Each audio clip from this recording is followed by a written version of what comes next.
What up? The Blues playing finals football.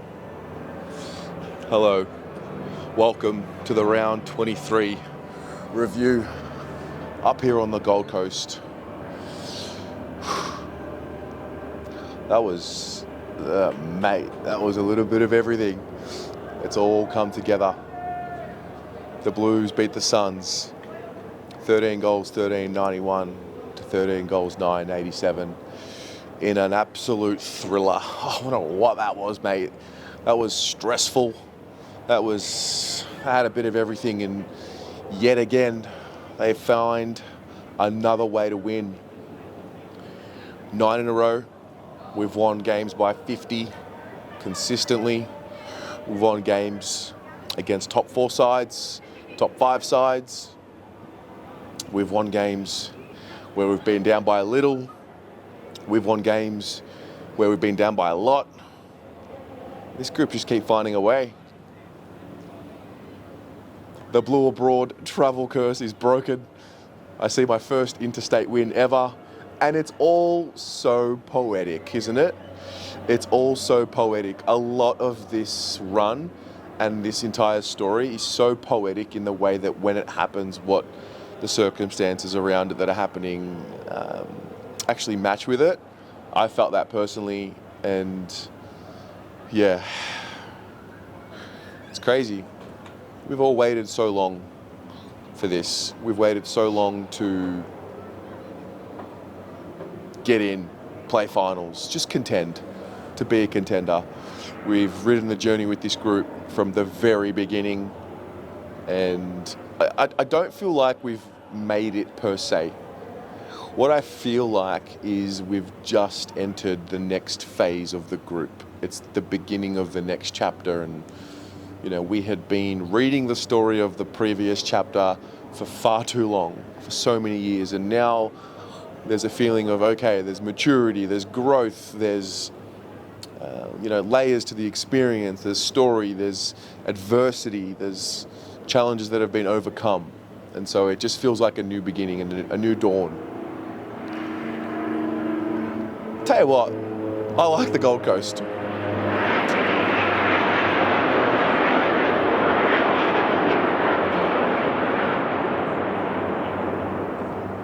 I'm sure you can hear that. That was loud.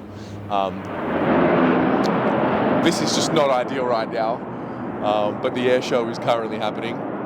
I think the Plains are celebrating the fact that the Blues have made the finals as well. Got to Heritage Bank Stadium, got to spend the day with the Koken family. You guys would know Oud from all the streams and all the videos. And we came up Saturday morning, early morning, got to the stadium, got to the pre-match function, I should say. Shout out to the Queensland supporters group up here. They put on a phenomenal function.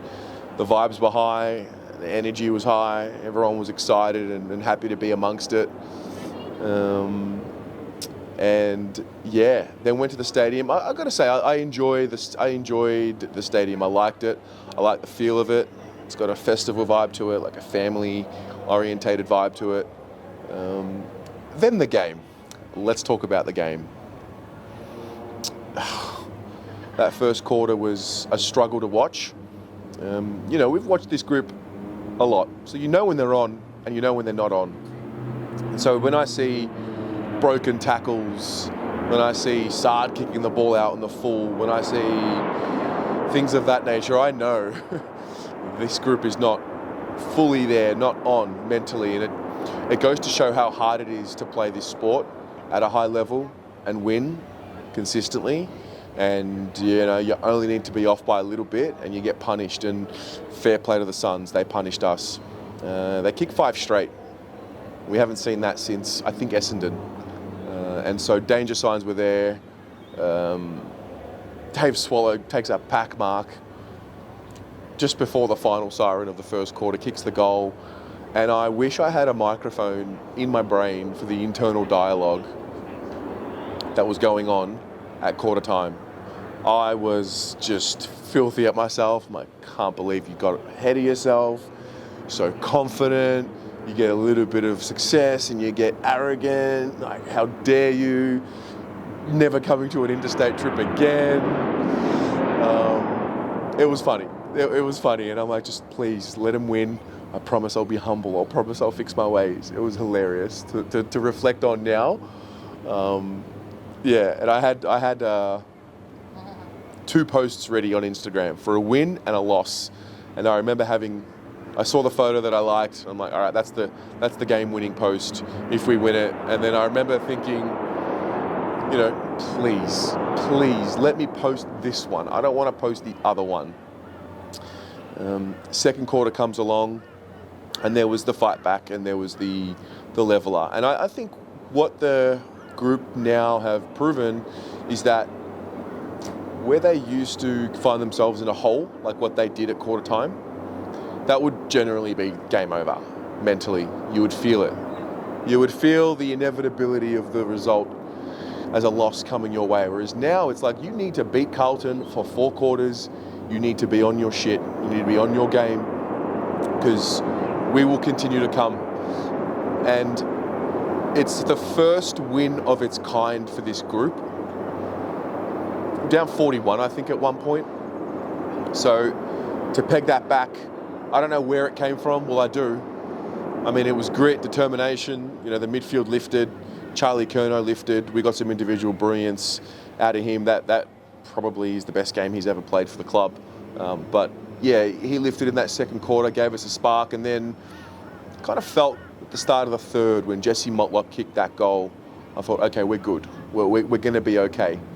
The Suns just kept coming, and that's a credit to them too. They just kept coming at us and made a game of it all the way up until the end of the game.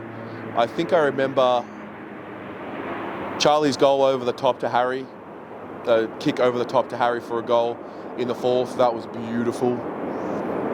And then I remember Owi's goal, up 11, and then the Suns peg one back. And then it's, you know, a 5-point game or whatever it was under a kick with like 3.5 minutes to go.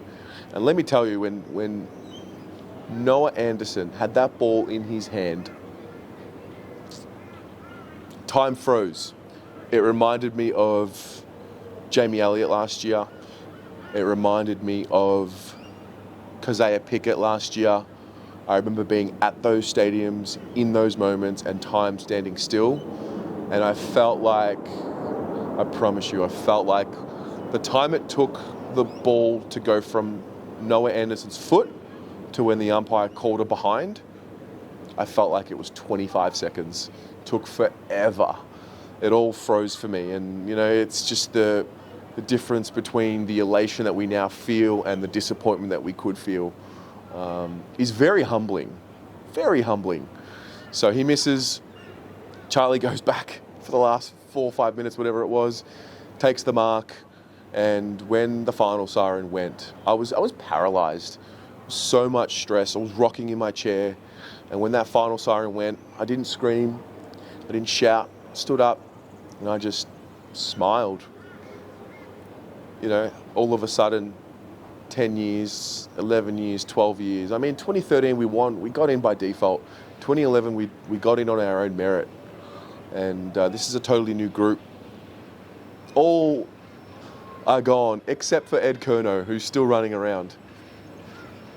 And yeah, I just embraced the moment that it was. Put my phone away, smiled, soaked it in, had the Kokens with me, gave them each an embrace, and yeah, they did it. They got there. And now we move on to this next phase. And it's so exciting, man. Supporters who have been yearning for this for a long time. There's me and those born in the 90s who saw a couple of finals. There's those born in the early 2000s who also saw those finals but were probably very, very young. And then there's this next group who were born, you know, early 2010s, who are now, you know, young teenagers who are now experiencing their first bout of success and happiness. Not that making finals makes you successful, but just to be in the hunt and to be contenders, and for guys like kids like Zach, who comes on the fan cams. It's kids like him that get to enjoy these moments, and it's that full circle moment. It finally arrived.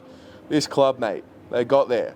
So it's a full credit to everyone involved, the players, the staff, everyone who does anything for the club, whether you are a paid employee or a volunteer or a content creator, like whatever. It's just for everyone, and yeah, it's been an awesome journey, and to be here as well, to be at the stadium as well while it happened, was something I'll cherish and remember forever. Where were you when they first did it, when they first got there, when they first became contenders? I know I went a little early last week. I apologise for my arrogance. But can I have just a little bit of arrogance? Surely, just a little bit of confidence. But no, I made the pledge at quarter time. No more arrogance, mate.